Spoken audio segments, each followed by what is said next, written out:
आज का बाइबल का वचन मलाकी का ग्रंथ अध्याय 3 वचन 1 से 4। दूसरा वचन इब्रानियों के नाम पत्र अध्याय 2 वचन 14 से 18। और आज का सुसमाचार सन लुकस के अनुसार अध्याय 2 वचन 22 से 40।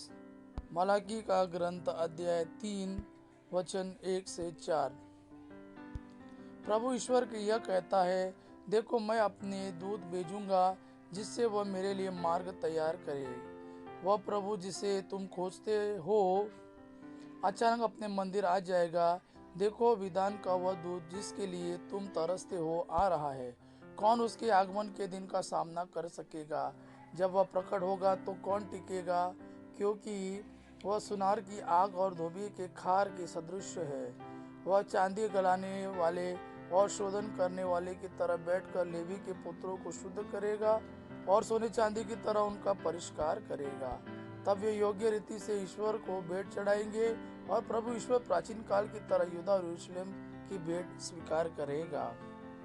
दूसरा वचन इब्रानियों के नाम पत्र अध्याय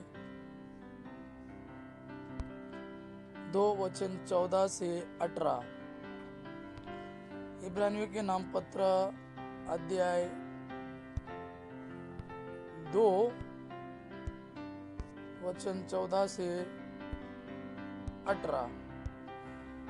परिवार के सभी सदस्यों का रक्त मांस एक ही होता है, इसलिए वह भी हमारी ही तरह मनुष्य बन गए, जिससे वह अपनी मृत्यु द्वारा मृत्यु पर अधिकार रखने वाले शैतान को परास्त करे और दास्ता में जीवन बिताने वाले मनुष्यों को मृत्यु के भय से मुक्त कर दे।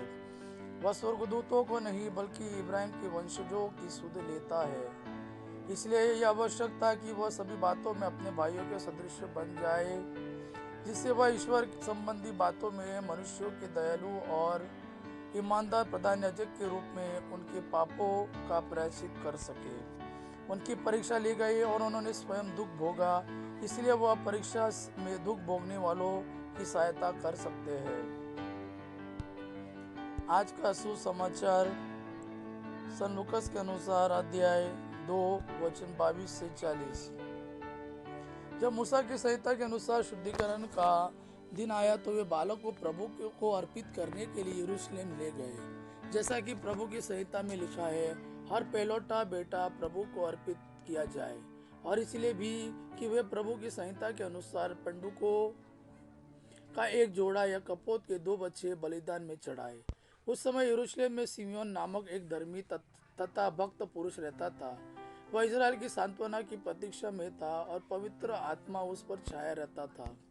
उसे पवित्र आत्मा से यह सूचना मिली थी कि वह प्रभु के मसीह को देखे बिना नहीं मरेगा। वह पवित्र आत्मा की प्रेरणा से मंदिर आया। माता पिता शिशु ईसा के लिए संहिता की रीतियां पूरी करने जब उसे भीतर लाए तो सिमेओन ने ईसा को अपनी गोद में ले लिया और ईश्वर की स्तुति करते हुए कहा, प्रभु अब तू अपने वचन के अनुसार अपने दास को शांति के साथ विदा कर, क्योंकि मेरी आंखों ने उस मुक्ति को देखा है जिसे तूने सब राष्ट्रों के लिए प्रस्तुत किया है। यह गैर यहूदियों के प्रबोधन के लिए ज्योति है और तेरी प्रजा इजराइल का गौरव। बालक के विषय में यह बातें सुनकर उसके माता पिता अचंभे में पड़ गए। सिमियोन ने उन्हें आशीर्वाद दिया और उनकी माता मरियम से यह कहा, देखिए इस बालक के कारण इजराइल में बहुतों का पतन और उत्थान होगा। यह एक चिन्ह है जिसका विरोध किया जाएगा। इस प्रकार बहुत से हृदयों के विचार प्रकट होंगे और एक तलवार आपके हृदय को आर पार भेदेगी। अन्ना नामक एक नबिया थी जो आसर वंशी फानुएल की बेटी थी। वह बहुत बूढ़ी हो चली थी। वह विवाह के बाद केवल 7 वर्ष अपने पति के साथ रहकर विधवा हो गई थी और अब 84 वर्ष की थी। वह मंदिर से बाहर नहीं जाती थी और उपवास तथा प्रार्थना करते हुए दिन रात ईश्वर की उपासना में लगी रहती थी।